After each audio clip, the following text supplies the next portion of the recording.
It's Mrs. Carabello, and I am here to talk about revising our writing.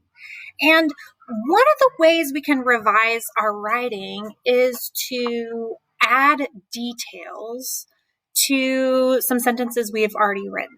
And one of the ways to do that, there's two. We can create compound sentences, which are basically taking two simple sentences and combining them with the words for, and, but, or, yet. So I did my homework, but I wanted to go to the park. So two sentences, I did my homework, I wanted to go to the park, but they make sense together as one thought. So we're going to combine them to make a compound sentence. So that's one way we can revise our writing. Another way we can revise our writing is by creating complex sentences, which means that you have an independent clause and a dependent clause, and we are combining them to make a complete sentence because the dependent clause relies on the other part to actually make sense.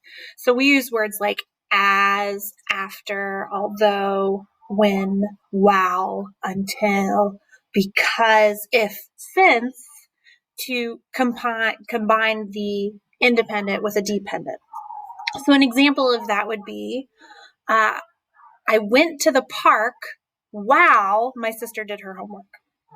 Okay, so I want to show you right now, a kiddo has started to write their story about the Camp Manor apartments. So I want you to see that we can add a compound sentence to make his writing a little bit more exciting. So one way we could do that. Oh, I'm recording my side.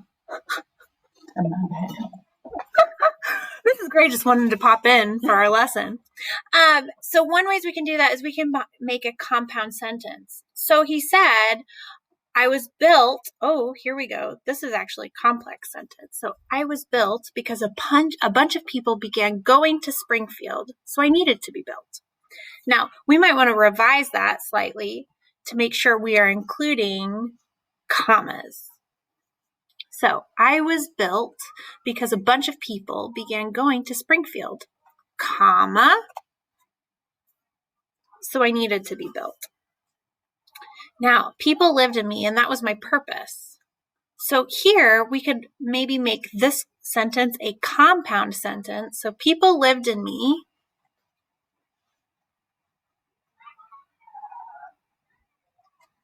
We can put a period, and then we can say,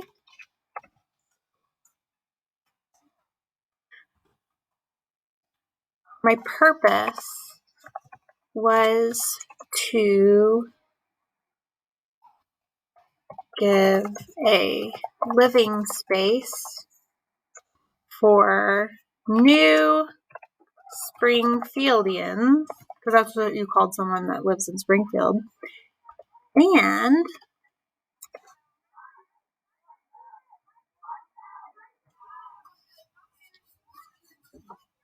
people would call me their home. So here we've now added a compound sentence. We've reworked the sentence so that it's a little bit more interesting and gives us a little bit more information about the purpose of the building. So this is just a really quick run through of what compound and complex sentences are when we're revising. I hope you get to practice doing this in your own writing. Please post a compound or complex sentence below. Let us know what you think it is from your writing so that we can share some awesome ideas with each other. All right, happy writing.